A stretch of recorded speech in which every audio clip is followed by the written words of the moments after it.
에스겔서 37장 1절부터 14절까지의 말씀 제가 읽겠습니다. 여호와께서 권능으로 내게 임재하시고 그의 영으로 나를 데리고 가서 골짜기 가운데 두셨는데 거기 뼈가 가득하더라.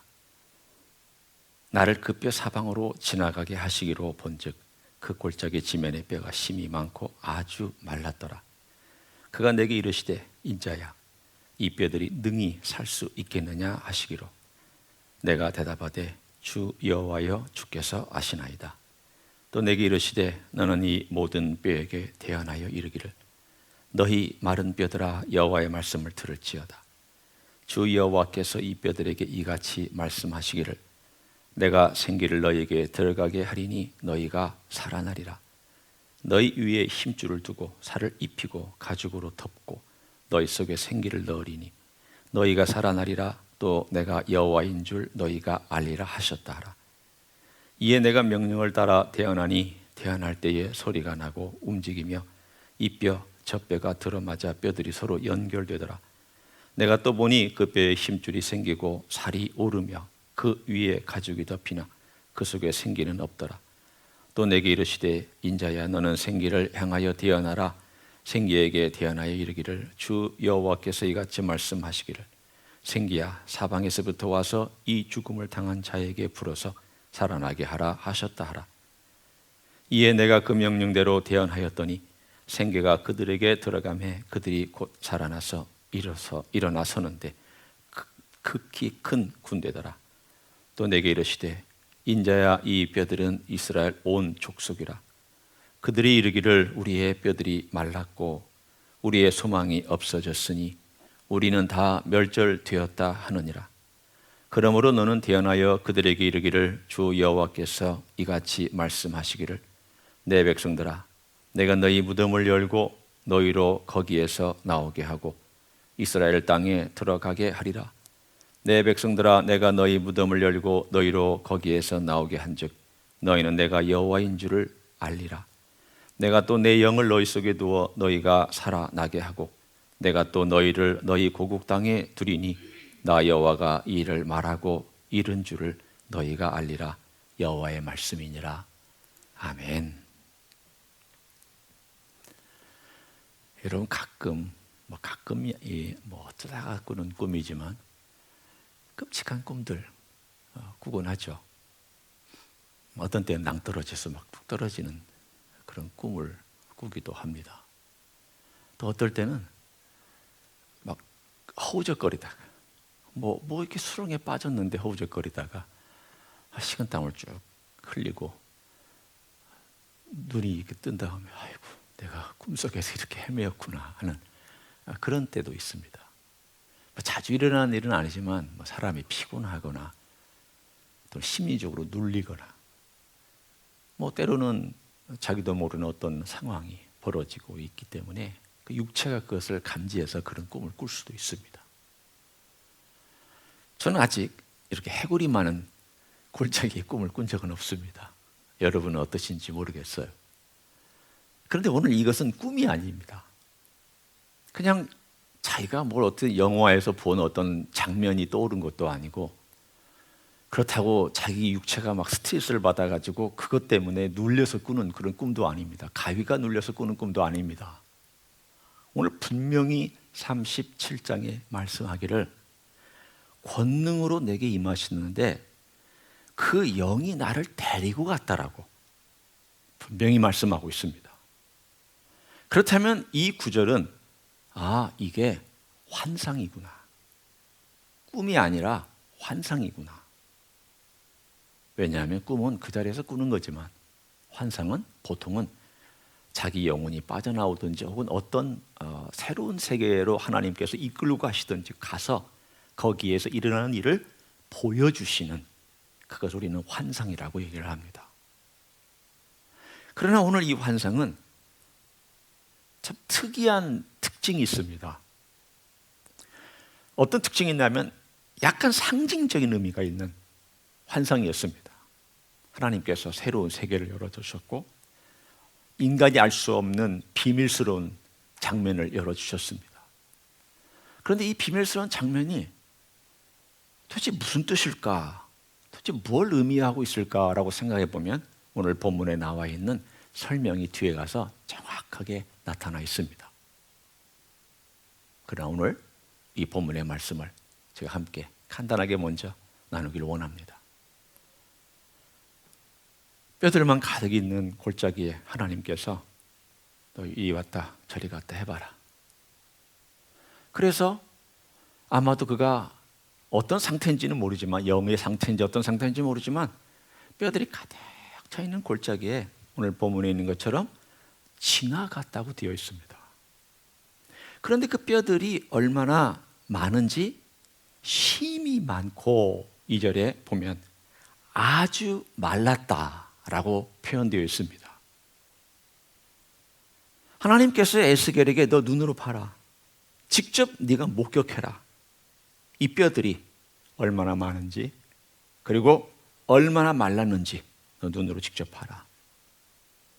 에스겔이 봤습니다. 목격했습니다. 너무 끔찍해서 도무지 어떻게 말로 표현할 수 없는 그런 정도가 되었습니다. 그런데 주님께서 첫 번째 질문을 하셨습니다. 3절에 이 뼈들이 능히 살 수 있겠느냐. 이 말씀은 두 가지를 주님께서 말씀하시고 내용입니다. 첫째는 이 말을 듣고 있는 에스겔과 이스라엘 민족의 심정을 대변해 주는 표현이고, 또 하나는 그 대변된 마음 가운데 하나님께서 정작 하시고 싶은 메시지 두 가지를 다 담고 있습니다. 첫 번째는 너희들이 우리가 능히 다시 돌아올 수 있을까요? 아니 이게 절망적인 상황인데, 아니 절망이라도 좀 짧은 절망이나 가능성 있는 절망은 그래도 뭔가 우리가 헤집어서 실마리라도 찾을 수 있습니다. 그런데 무슨 실마리조차도 아무것도 없고 소망의 근거라고는 하나도 존재하지 않는 이런 절대절명의 상황 속에서 절망? 아니요, 절망은 오히려 사치스럽습니다. 여러분, 절망할 수 있다는 것은요, 그래도 살아있기 때문에 절망합니다. 제 말이 틀리지 않았죠? 절망할 수 있다는 것은 절망 속에 사실 일어설 수도 있다는 가능성이 있습니다. 절망이니까. 그러나 절망조차 성립되지 아니하는 상태는 죽음입니다. 아무 가능성이 없습니다. 그 절망할 수도 없는 상황입니다. 끔찍한 상황입니다. 그래서 에스겔은 그 상황을 보고 능히 살 수 있을까? 그러나 동시에 이 절망은 또한 하나님의 질문이기도 합니다. 너희들이 절망한 아무것도 시작할 수 없다는 거기서부터 내가 일하기 시작한다는 암시를 하나님께서 하고 계셨습니다. 그랬더니 에스겔이 대답을 합니다. 하나님께서 물으시니까 대답을 해야 했습니다.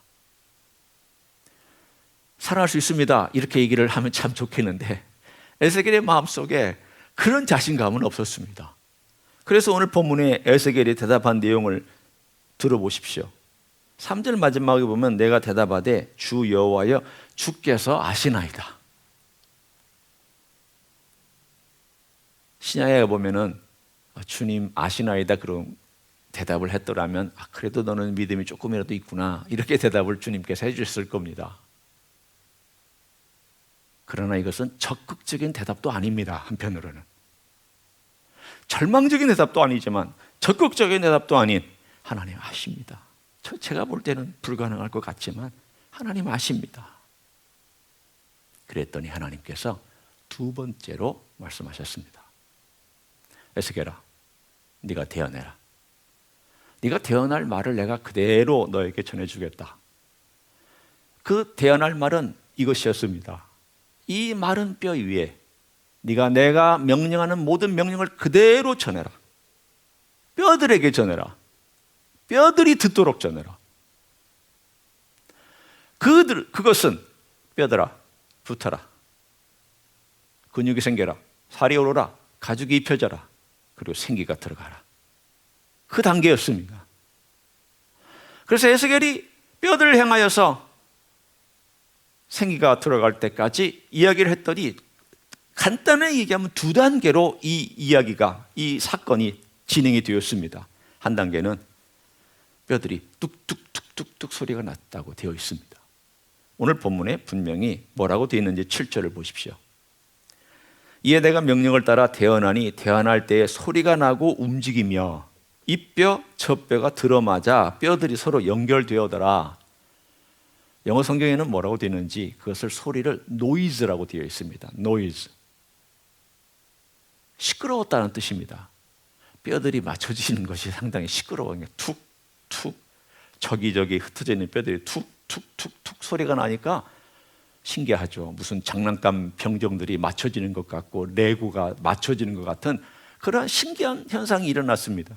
그러더니 좀 있다가 근육이 붙고 살이 붙고 그 다음에 가죽이 입혀지는 그러한 사건이 일어났습니다. 이게 첫 번째 단계입니다. 그런데 아직 움직이지 않았습니다. 그러자 주님께서 두 번째, 정확히 말하면 세 번째지만 이 명령에 관련해서는 두 번째로 말씀하셨습니다. 생기를 향하여 명령하라. 생기야 불어와라. 그들 속에 들어가라. 그랬더니 사방에서 생기가 들어와서 그들을 속에 들어가서 그들이 큰 군대가 되어 움직이는, 저벅저벅 움직이는 군대가 되는 환상을 하나님께서 보여주셨습니다. 이게 무슨 뜻일까? 하나님 11절에 설명해 주셨습니다. 무슨 말인지 못 알아들을까 봐 하나님께서 이 뼈들은 이스라엘 온 족속이다. 우리의 뼈들이 말랐고 우리의 소망이 없어졌으니 우리는 다 멸절되었다 하느니라. 하지만 내가 이들을 다시 일으킬 것이다. 다시 소생시킬 것이다.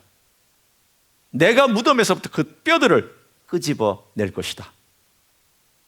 내가 여호와인 줄을 알 것이다. 다시 말하면 나만이 이 일을 행하는 것을 너희들이 알 것이다. 너희들의 정치력, 군사력, 너희들의 과학, 너희들의 이론, 너희들의 돈, 너희들의 가진 것들, 너희들의 사람, 조직 이런 것으로 되지 않는다. 내가 해야 된다라는 것을 하나님께서 이 전체를 통하여 나만이 할 수 있다는 것을 하나님 보여주셨습니다.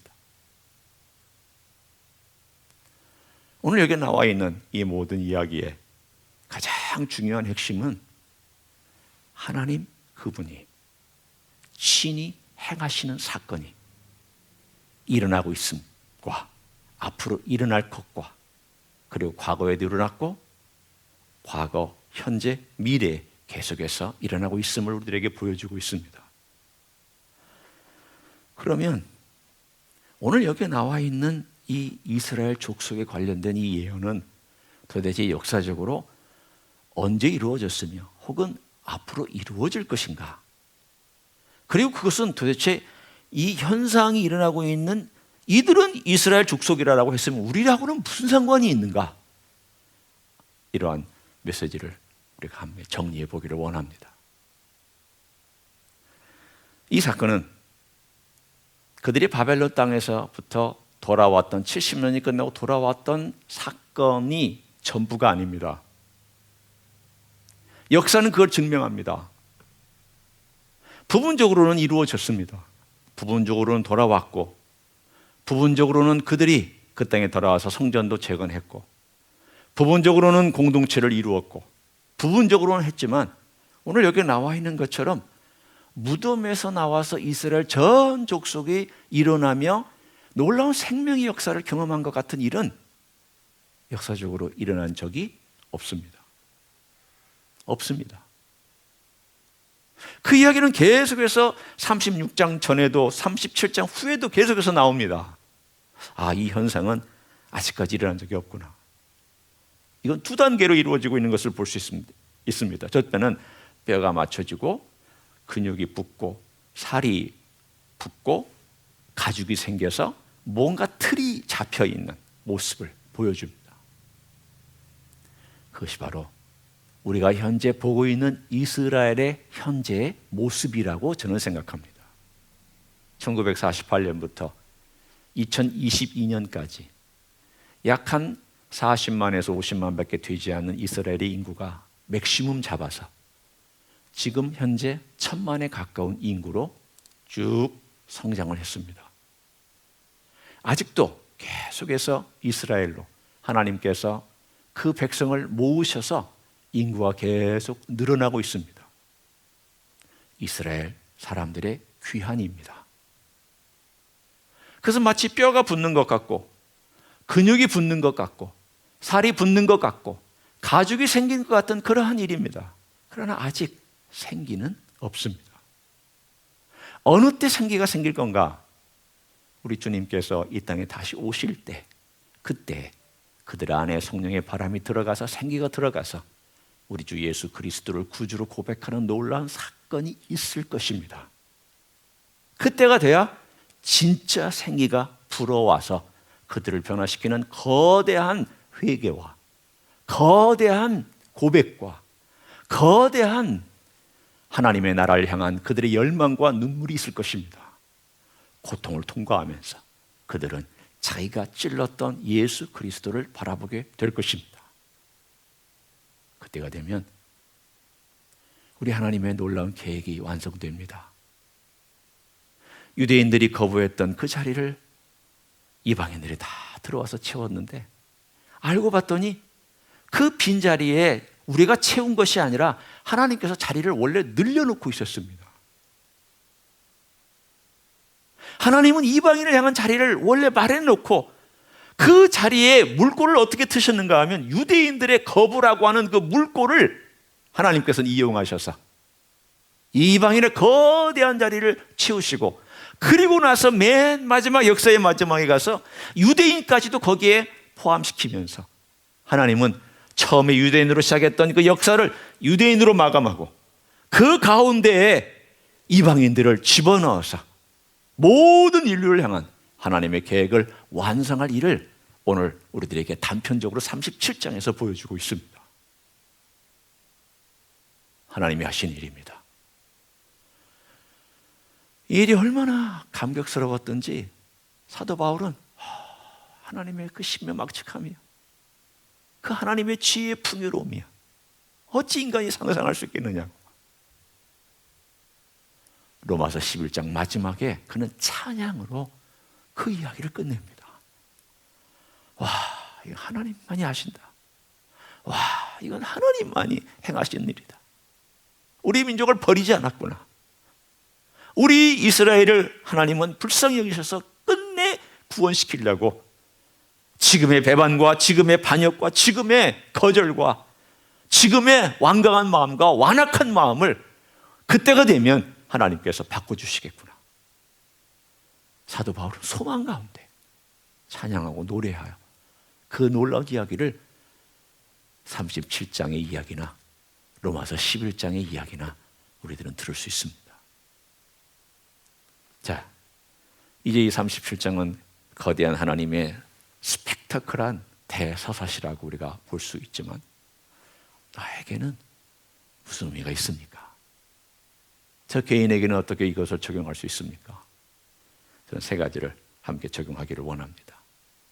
첫째는요, 오늘 본문에 있는 것처럼 하나님께서 우리의 영적인 상태를 보여주실 때가 있습니다. 우리는 예수님을 영접한 사람, 그리고 예수님을 우리의 마음속에 영접했기 때문에 적어도 리빙룸까지는 예수님을 영접한 사람들입니다. 그런데 우리 집에는 이제 하우스를 가정에서 얘기를 합니다. 집에는 방이 여러 개가 있습니다. 저 조그만 구석에 있는 조그만 방부터 시작해서 창고에 모아놓는 창고까지 포함해서 많은 방들이 있습니다. 그런데 이 많은 방들 가운데 아직 주님을 초청하지 아니한 방들은 여전히 뼈들입니다. 그것도 마른 뼈들입니다. 아주 바짝 마른 뼈들만 있습니다. 거기에는 내가 과거에 있었던 여전히 주님께 오픈하지도 않고 직면하지도 않은 그러한 부끄러운 면들, 그건 꺼내기도 부끄럽고 고백하기도 부끄럽고 정말 주님 앞에 말씀드리기도 부끄럽고 또 어떤 경우는 주님께 말씀하기보다는 내 그냥 삶에 뭐 인간이면 다 그런 거지라고 얘기하면서 그냥 덮어놓고 가고 싶은 그런 부끄러운 방들이 이렇게 군데군데 여전히 남아 있습니다. 주님이 통치하지 않는 영역은 무덤입니다. 내 마음이 한 번에 내가 예수님을 영접했다고 모든 영역이 다 주님의 통치를 받는 것 아닙니다. 그 많은 영역들이 서서히 주님의 통치를 받아가야 되는데, 여러분 이렇게 가정하시면 됩니다. 아직 주님의 통치를 받지 아니하는 어떤 영역들은 여전히 에스겔 이 환상 가운데 보았던 그 골짜기에 마른 뼈들이 있는 곳이구나. 아직 생명이 없는 곳이구나. 무덤이구나. 그게 뭡니까? 우리 각자에게 있습니다. 하나님 말씀은 그것을 보게 합니다. 권능으로 우리를 데리고 와서 보라고 말씀하십니다. 그리고 그것을 지나가 보도록 말씀하십니다. 눈으로 목격하라고 말씀하십니다. 봐라, 직면해라, 열어라. 우리 주님은 우리들에게 열으라고. 주님께서 계시록 3장에 그렇게 말씀하시지 않습니까? 10절에 너희의 마음의 문을 열면, 왜 자꾸 주님이 이미 계신 교회 사람들에게 너 마음을 자꾸 열어라. 저희는 그렇게 들립니다. 너 나를 초청은 했지만 너 손님 대접하니까 너 자꾸 마음의 문을 열어서 네 구중 궁궐 속에 있는 그 마음의 문들을 계속 열어서 너를 나를 초청을 해서 그 깊은 곳으로 나를 인도해야 되지 않겠느냐. 내가 두드린다. 그것이 우리 첫 번째 메시지입니다. 두 번째 메시지는, 그럼 우리가 그걸 봤으면 어떻게 해야 되느냐. 이 뼈들이 살아날 수 있는 길은 하나님의 권능의 말씀밖에 없습니다. 오늘 여기 보면 이 권능의 말씀으로 계속 이르시되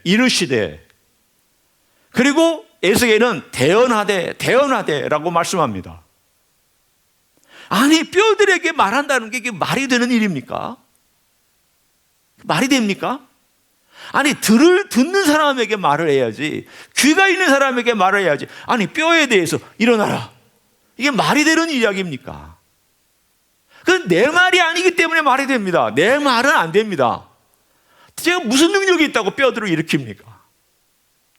저는 제가 만약에 여기서 설교하는 것도 저는 대언자에 불과하지 제가 무슨 능력이 있어서 대언하는 거 아닙니다. 주님의 말씀 자체가 능력이 있고 주님의 말씀 자체가 힘이 있습니다. 천지창조를 보십시오. 하나님께서 천지를 창조하실 때 말씀하면 그대로 됐잖아요. 예수님께서 나사로야 나오너라. 죽은 시체가 어떻게 듣고 나옵니까? 듣고 나왔잖아요.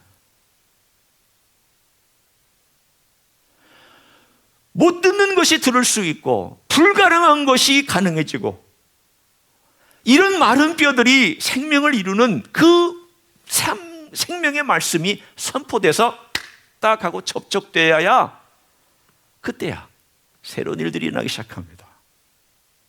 오늘 여기도 보십시오. 내 속에 무덤 같은 방이 있거든. 그걸 열어야 주님의 빛이 거기 들어가서 주님의 빛이 나를 보여주면, 아, 이거 회개해야 되는구나. 이것도 회개였구나. 여러분, 제가 한 곳을 예를 들어서 보여드릴게요. 한번 보세요. 똑같이 이것이 그렇게 심각한 죄였는지에 대해서 저도 알고는 있었지만 새삼스럽게 어제 보면서 말씀을 깨달았습니다. 듣기만 하셔도 괜찮아요. 갈라디아서 5장 19절. 육체의 일은 분명하니 곧 음행과 더러운 것과 호색과 우상 숭배와 추술과 원수 맺는 것과 분쟁과 시기와. 시기하고 우상 숭배하고 같은 레벨이네요. 추술과 원수 맺는 것이 같은 레벨이네요. 당짓는 것과 분열함과 이런 모든 것들이 음행과 더러운 것과 호색과 같은 레벨이네요. 그렇습니다.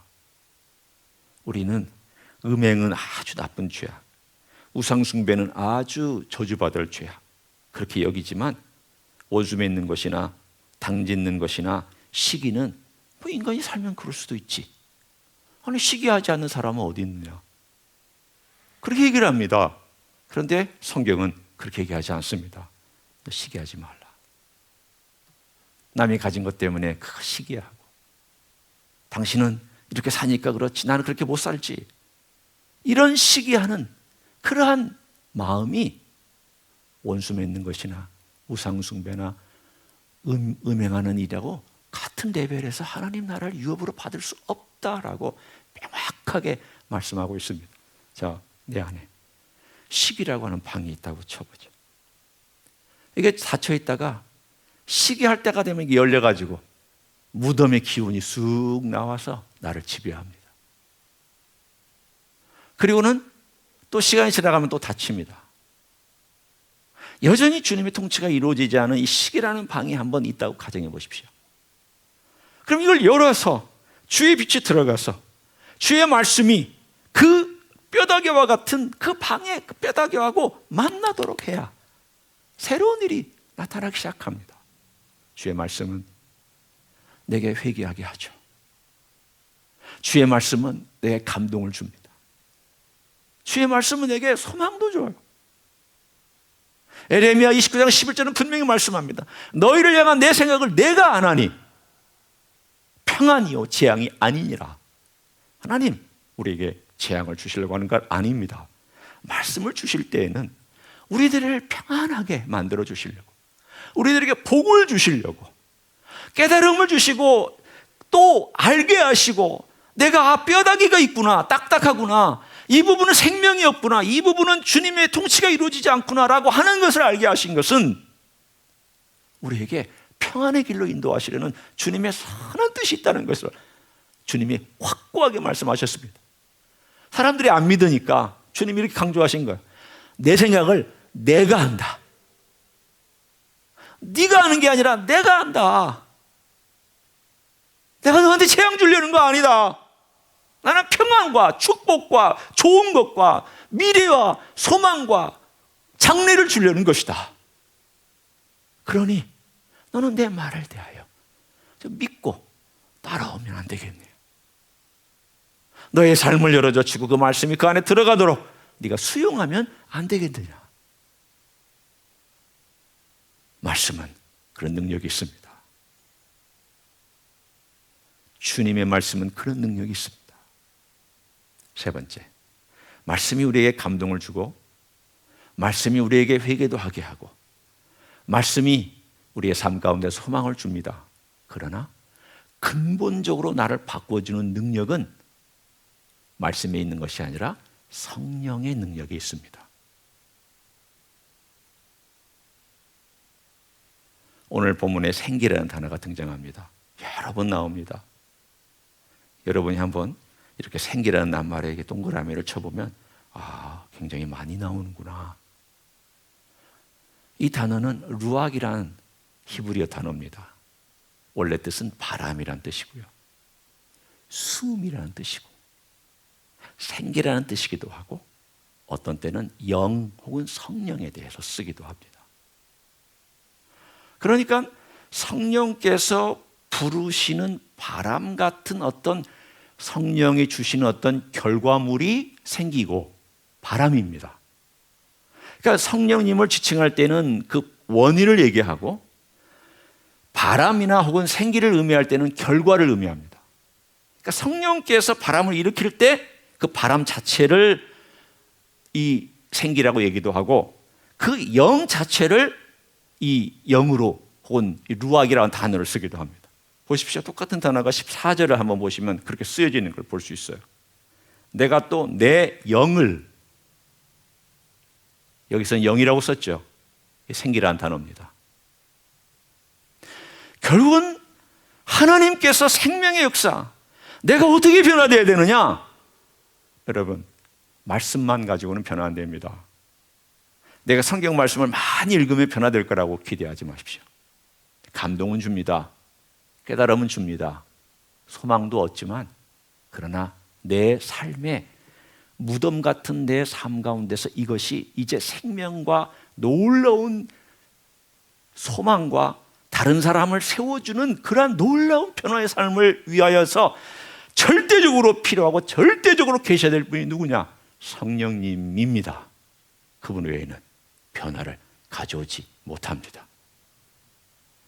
왜 우리가 많은 경우에 그 사람 안 변합니다, 저도 잘 안 변합니다라고 얘기하는지 아십니까? 답은 딱 한 가지입니다. 성령님을 의지하지 않기 때문에 변화가 안 되는 것입니다.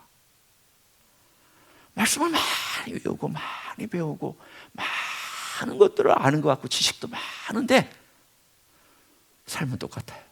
별로 변한 게 보이지 않아요. 원인은 성령께서 역사하시도록 바람이 불지 않아서 그래요. 성령께서 내 안에서 바람을 일으키셔야 돼요.